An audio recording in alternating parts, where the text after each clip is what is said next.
ఏపీలో చంద్రబాబు సారథ్యంలో జాతీయ ప్రజాస్వామ్య కూటమి ప్రభుత్వం అధికారంలోకి వచ్చిన తర్వాత విద్యార్థులకు సంబంధించి కీలక నిర్ణయాలు తీసుకుంటోంది. తల్లికి వందనం పేరుతో ఇస్తున్న ఫీజు రీయింబర్స్మెంట్ ను నేరుగా కళాశాలల యాజమాన్యం ఖాతాలో వేయనున్నారు.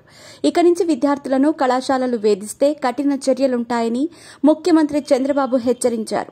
అలాగే పాఠశాల విద్యార్థులకు సంబంధించి తాజాగా మరో నిర్ణయం తీసుకున్నారు.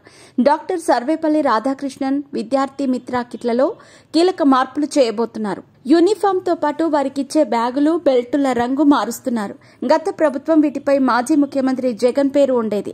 ఇప్పుడు మాత్రం వాటిపై ఎవరి పేర్లు లేకుండా విద్యార్థులకు అందివ్వబోతున్నారు.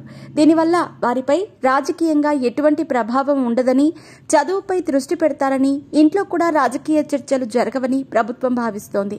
చివరికి విద్యార్థులకిచ్చే బెల్టులపై కూడా వైసీపీ రంగు వేశారు. నోటు పుస్తకాలపై జగన్ బొమ్మను ముద్రించారు. ఇప్పుడు అటువంటివేమీ లేకుండా ఇస్తున్నారు.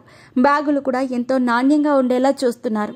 నాణ్యతలో తేడా వస్తే కాంట్రాక్టర్ దగ్గర నుంచి డబ్బులు వసూలు చేస్తామని ముఖ్యమంత్రి చంద్రబాబు హెచ్చరించారు.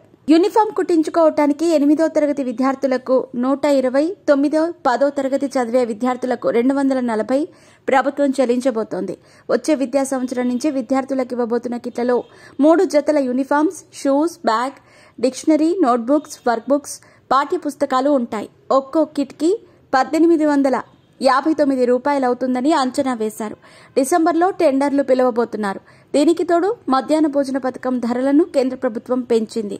డిసెంబర్ నుంచి ఇవి అమల్లోకి వస్తాయి. ప్రాథమిక పాఠశాలలో ఒక్కో విద్యార్థికి ఇక నుంచి 6.19 రూపాయలు, ప్రాథమికోన్నత పాఠశాలలో చదివే వారికి 9.29 రూపాయలు ఇవ్వనున్నారు. వీటిల్లో కేంద్రం 60%, రాష్ట్రం 40% భరిస్తాయి.